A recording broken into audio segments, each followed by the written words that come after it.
Okay, we're getting down to the end, eh? So my last talk is on new drugs. So I'm going to do my usual, a little bit of philosophy here. So how many of you have read a story in the New York Times or wherever about some drug company that just paid a $4 billion fine or $12 billion, whatever it is, a huge fine for lying, distorting the data, blah, blah, blah. Okay, if you haven't, that means you haven't read a newspaper because they're there every week. You know, there's a new one all the time, some scandal about you know, something bad. The reason I mention it is because I'm always interested that when you read such a story or you hear it on CNN or whatever, the first paragraph is always, although new drugs and pharmaceutical research has saved millions of lives, in this particular case, they did something bad. And whenever I read that, I think to myself, really? Where are these great new drugs? So, and I'm reminded of that by this chapter, as we'll see in a second. But, so I'll just ask you a quiz. What's the most important drug for coronary disease?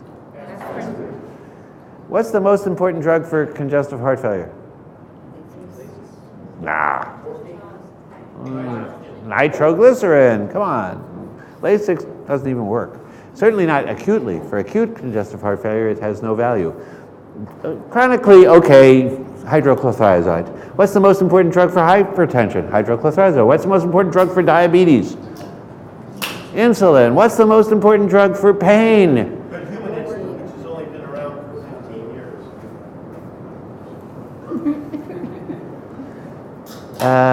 I think we could do pretty well with insulin, period.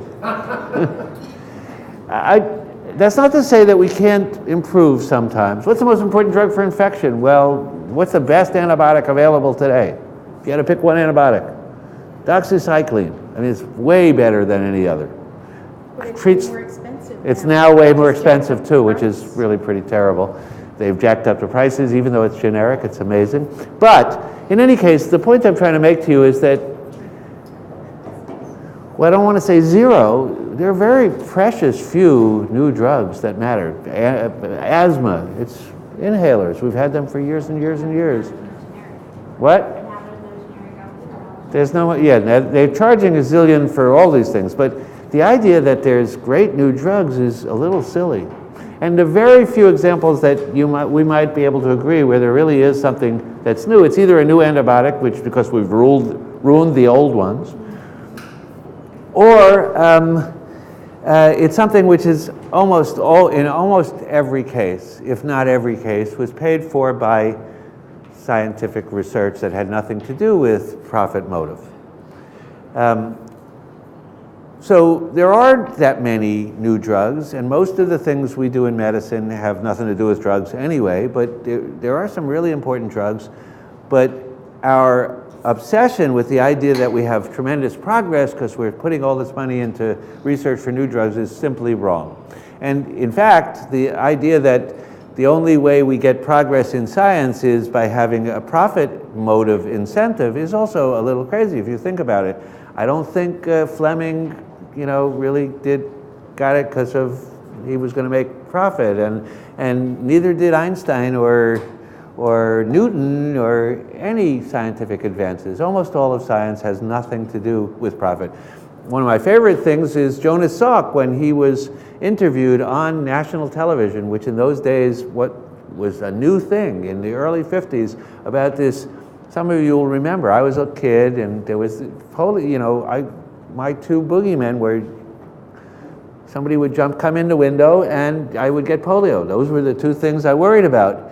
Polio was a big deal, and then Jonas Salk and the polio vaccine, it went away. And he was interviewed on national television, which said, and he was asked, I forget the name of the person who asked him, but she asked him, did you think about patenting this? And he said, patent it? I might as well patent the sun. This belongs to the American people, is what he said. Now, of course, today he would be patenting the sun. We're trying to patent water and, space. So anyway, So why don't we have great new drugs? It's really hard to find great new drugs.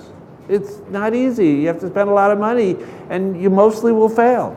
So we mostly don't have great new drugs because it is really a difficult thing to do. And because it's difficult and expensive, we don't go looking.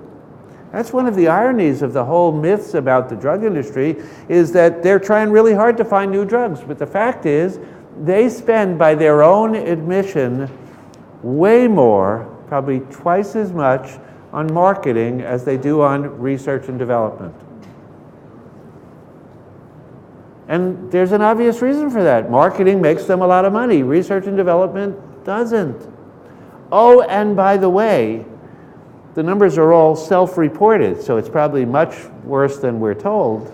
But even in those things, what I just told you about, they count marketing of new drugs as research and development, not as marketing. And in addition, most research that they do is for Me Too drugs. It has nothing to do with new drugs. So there's almost no research for new drugs, and what there is doesn't work very well. What's more, the remaining big ones to conquer are diseases of poor people in the third world, and they don't go looking for that. Who cares about that? Nobody's going to buy that.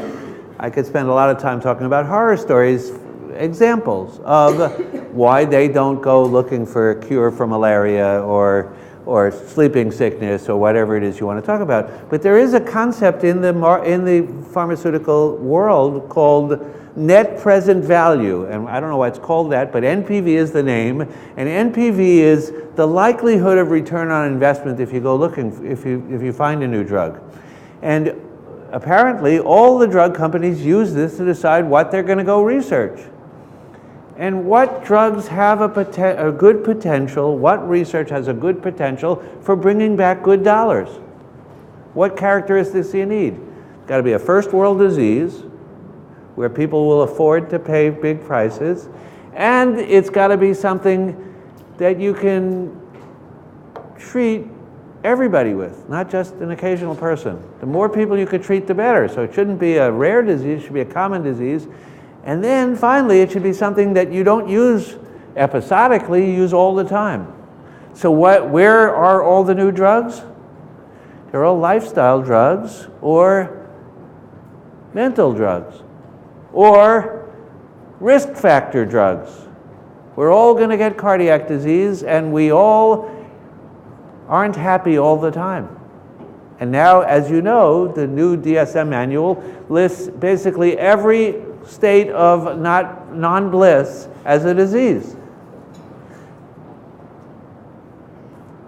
Anxiety is a disease. Being socially uncomfortable is a disease. Everything's a disease. So that's what they go looking for, and even in that, they mostly are. It's sort of, you have a side effect. The side effect is diarrhea. You have a new constipation drug. The side effect is agitation. You have a new depression drug. It's true. That's mostly what it is. So in any case, I don't think we should be surprised that there aren't a lot of great new drugs. And I'm a very big critic of the pharmaceutical industry, but I always like to point out that we really shouldn't be blaming them. We should be blaming us. They're doing what we've told them they must do, which is maximize profit. If they don't maximize profit, they go bust. And the way they maximize profit is not by finding new drugs. It's by creating diseases and making false information about why you need these Me Too drugs for those diseases. Till we change, then we can't expect them to change. Which leads me to this chapter. And there's nothing in this chapter because it's about new drugs. And there aren't any. Well, I'm exaggerating a little teensy-weensy bit, but not much. Look at this chapter. It's really very slim pickings. So it starts out with once weekly antibiotics. So again, this is not about better outcomes. It's about more convenience. And while these drugs are very, very, very expensive, no kidding, they would save money if it could keep you out of the hospital. But remember that there are other ways to stay out of the hospital. First of all, most things don't need IV antibiotics. Second of all, many things don't need antibiotics at all. Third things, of the ones that need IV antibiotics, you can put in an IV. They don't have to be in the hospital. So it's not immediately clear that the benefit of this is a real one. All things being equal, it would be nice to have a longer lasting antibiotic for certain indications. But is it worth thousands of dollars a dose? That's a different question. So there are two antibiotics here, related antibiotics for skin and soft tissue infection. I will point out to you that these are all for hospitalized patients, and in the studies they kept them in the hospital. They're both manufacturer sponsored. They both compared them to standard antibiotics and said they were non-inferior. I'll also mention that in each of the studies, while in one of the studies they suggest that some of the patients were really sick, almost a third of the patients were hospitalized for antibiotic treatment of their abscess. Didn't we just have in the myths section that you don't need antibiotics for abscess? No less IV antibiotics? So, I don't mean to say that there couldn't be a value to this. Maybe there is. Personally, I never get that excited about antibiotic research because I don't get to choose, right? It's all cultural in your hospital, right? Your hospital, we're all using X or we're all using Y, and then for a little period, everybody uses that, and then it's something else. And so, but I don't, this is certainly not a breakthrough of any importance other than convenience. And maybe there is a place for a long-acting antibiotic for a small number of patients. The next one is sort of more of the same. There's a new type of emergency contraception, which according to these two studies, or at least one of these studies, number 3 really is not relevant. Number 4 says, when people had unprotected sex, the standard Plan B regimen works really well up to a couple days after the intercourse. But after that, it sort of fades fairly quickly. And in 2,200 women, it was better even if you waited a couple of days to come in preventing unwanted pregnancy. But the difference, by the way, is really small. It was 1.8% versus 2.6%, which, by the way, was not statistically significant. So maybe it's different, maybe not. Now, the way they spun this was, yeah, it wasn't overall significant, but on 3 to 5 days, it was clearly better. And you want to know how it was better? In the old group, there were 3 patients who had an unwanted pregnancy, and with the new guy, there were none. Is that possible by chance? This is 2,200 patients. You're not going to get much larger studies than that. They didn't find a statistical difference. I'm not so worried about statistics, but certainly if it is different, it's not a lot different. So again, we're not talking about Banting and Best discovered insulin. That was a breakthrough. This is not a breakthrough. Then there's one that I would really I would love for it to be true. Number 5 is about this new product, a naloxone that you give that is orally, so it doesn't get absorbed, so it has no effect on opiates, except they thought maybe it would have effect on constipation. That would be great, because people who are on chronic opiates, cancer patients, others on chronic opiates, one of their big complaints is constipation. The good news is that for the most part, that's much worse early on in the course, and most people, after a month or so, constipation becomes much less of a problem. But it would be great if you had a drug that didn't reverse the opiate, so you could get the effect you wanted, but reverse the constipation. In 1,400 patients, a manufacturer study, placebo versus this thing called naloxegol, and it worked. It was statistically better. But again, if you look, and they did different doses, which increases your chance of finding chance results that look good.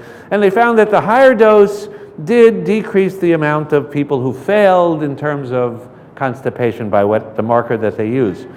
But the higher dose also increased GI side effects like abdominal pain and diarrhea by the same amount, 12.5%.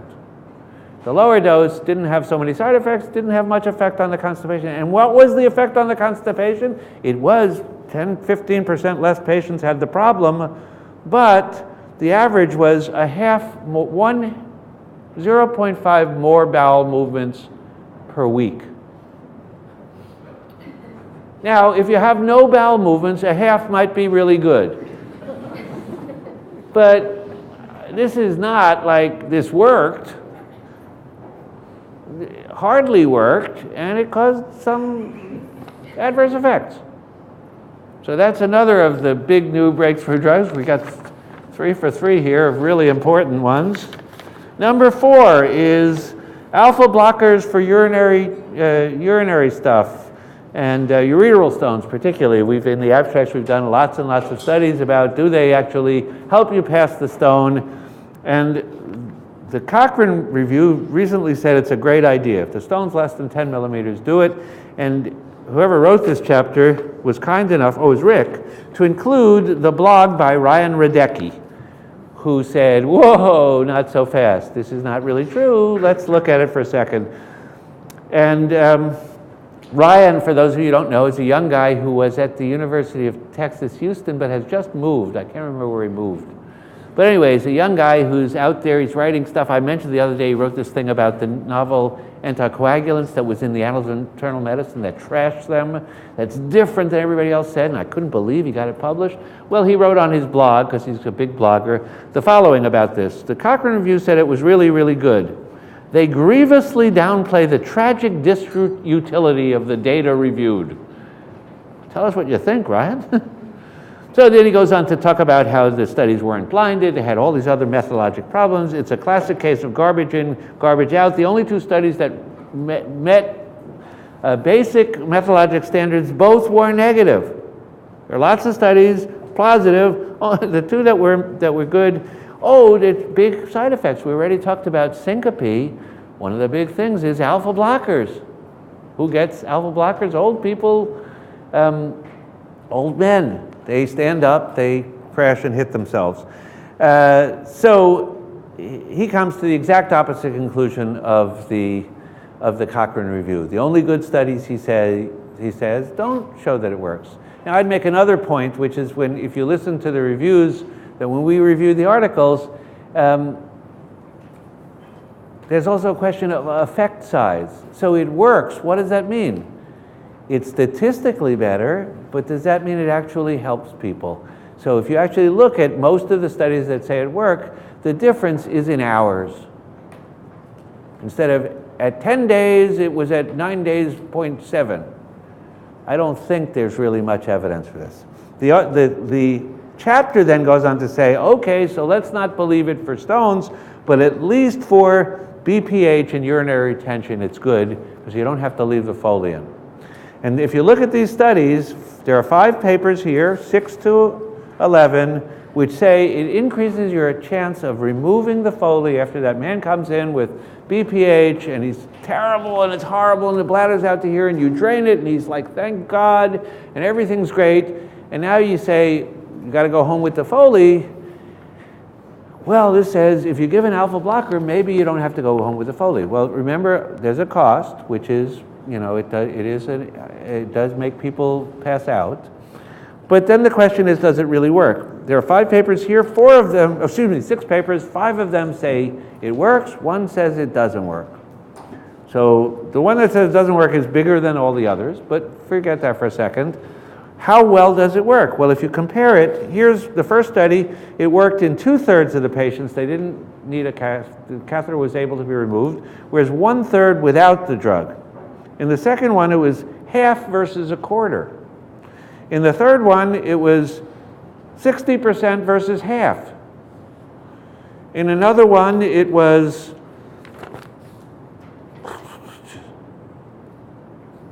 63% versus 53%. So these numbers are all over the board.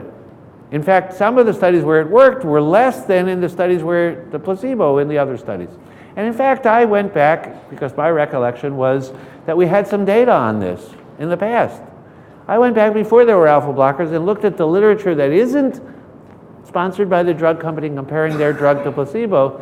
And there's a lot of literature which says, on average, a man comes in with BPH, you put a Foley in, and you take it out. About 2/3 of them never come back. You're done.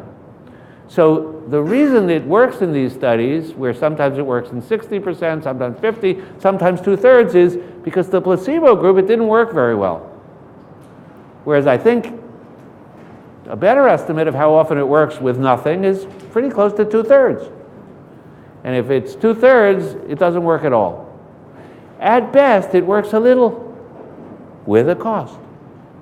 So it's not impossible that there will be a new drug out there someday that actually is useful at great cost. I reminded you about the Zigris story where they had this ethical debate about whether it was okay unethical to withhold a drug just because it costs $100,000 when it's life-saving, and they forgot to mention it wasn't life-saving. There are drugs that are really expensive which might be worth it, but they might not be worth it even if they were. But then when you look at the effect size of this, how good are they? And when you look at the side effects for alpha blockers, that's a real important thing. I'm sure every one of you has seen a man who's fell and hit himself and broken something, which costs a lot more because of an alpha blocker, because it's very common. For me, the most profound thing about this chapter is how thin it is.